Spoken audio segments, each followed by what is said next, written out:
पर वह ये नहीं जानता था कि जिसने इस धरती पर जन्म लिया है उसका मरना भी निश्चित होता है। यह क्रम निरंतर इसी प्रकार चलता रहा। एक तपस्या करते तो दूसरे युद्ध करते। इसके बारे में अर्जुन के आध्यात्मिक पिता इंद्रदेव को सब मालूम था, जिसके कारण इंद्रदेव ने युद्ध से पहले ही कर्ण का कवच दान में मांग लिया।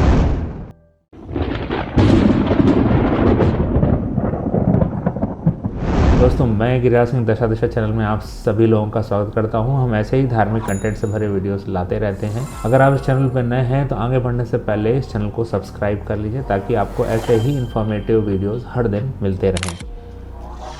एक बार दंभोदभ नाम के असुर ने सूर्यदेव की कई वर्षों तक तपस्या की, जिसके फलस्वरूप सूर्यदेव प्रकट हुए और उन्होंने दांभोदभ से वर मांगने को कहा। इस पर दांभोदभ ने अमर होने का वरदान मांगा, परंतु सूर्यदेव ने अमृत के अलावा कुछ और वर मांगने को कहा। इस पर दांभोदभ ने सूर्यदेव से एक विचित्र वर मांगा और कहा कि मुझे 1000 कवच चाहिए, जिसे वो ही तोड़ पाए जिसने 1000 वर्ष की तपस्या की हो और एक कवच तोड़ने के बाद ही वह मर जाए। इस पर सूर्यदेव ने उसे ये वर दिया और वहां से अंतर्ध्यान हो गए। वह सूर्य सोच के बहुत ही खुश हुआ कि अब वह अमर है और उसे कोई भी नहीं मार सकता, और उसने मनुष्यों, देवताओं और गंधर्वों पर अत्याचार करना शुरू कर दिया। पर वह यह नहीं जानता था कि जिसने इस धरती पर जन्म लिया है उसका मरना भी निश्चित होता है। काफी समय पश्चात दक्ष प्रजापति ने अपनी पुत्री अहिंसा का विवाह सृष्टि रचयिता ब्रह्मा के पुत्र धर्म से करवाया, जिनकी कोख से भगवान नर नारायण का जन्म हुआ, जिन्होंने धरती पर धर्म का प्रचार प्रसार किया। जब भगवान नर नारायण को दंभोदभ के अत्याचार के बारे में पता चला तो वे दोनों दांभोदभ के वध के लिए निकल जाते हैं।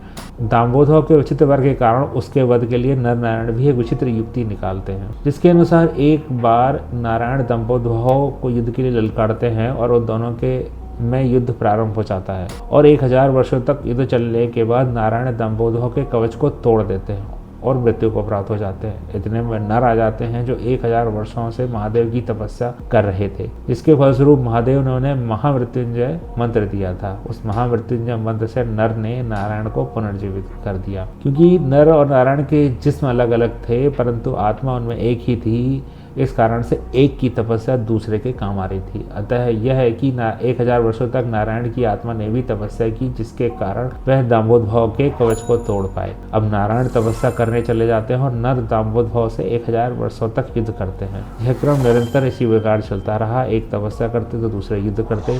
दांभोदभ के इसी प्रकार 999 कवच टूट जाते हैं। अब दांभोदभ की समझ में आ जाता है कि उसकी मृत्यु निश्चित है, जिससे घबराकर वह अपने अंतिम 1000वें कवच को बचाने के लिए सूर्यदेव की शरण में चला जाता है। नर नारायण भी उसके पीछे पीछे सूर्यदेव के पास जाते हैं और सूर्यदेव से दांभोदभ को उन्हें सौंपने के लिए बोलते हैं, परंतु सूर्यदेव नर नारायण से अपनी शरण में आए हुए अपने भक्त को उन्हें सौंपने के लिए मना कर देते हैं। नर नारायण द्वारा सूर्यदेव को काफी समझाने के बाद भी जब वह नहीं माने तो क्रोधित होकर नर नारायण ने सूर्यदेव को श्राप देते हुए कहा कि जिस प्रकार आप इस दुष्ट को इसके पाप कर्मों से बचा रहे हैं, इसी प्रकार इसके फलस्वरूप आपको भी इसके पाप कर्मों का भागीदार होना पड़ेगा। इन कर्मों को भोगने के लिए आपको भी इस दुष्ट के साथ धरती पर जन्म लेना पड़ेगा, और जिस प्रकार हम 2 शरीर और एक आत्मा है, उसी प्रकार आपको भी इस दुष्ट के साथ एक ही शरीर में रहकर जन्म लेना पड़ेगा और इस प्रकार आपके पापों की सजा आपको भी भुगतनी पड़ेगी।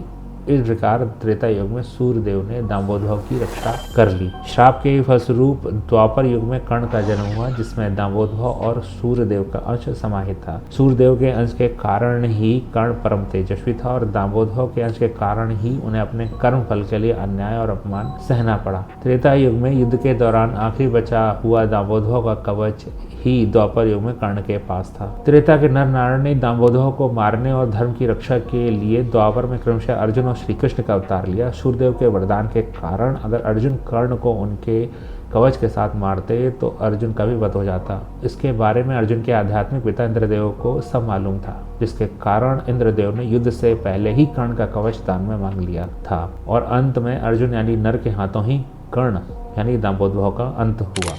आपको हमारा ये वीडियो कैसा लगा हमें कमेंट्स में लिखिए और बताएं। आप लोग हमारे ट्विटर, इंस्टाग्राम और फेसबुक हैंडल्स पर भी कनेक्ट हो सकते हैं। हम ऐसे ही धार्मिक कंटेंट से भरे वीडियोस लाते रहते हैं। अगले वीडियो में हम फिर मिलेंगे, तब तक के लिए स्वास्थ्य।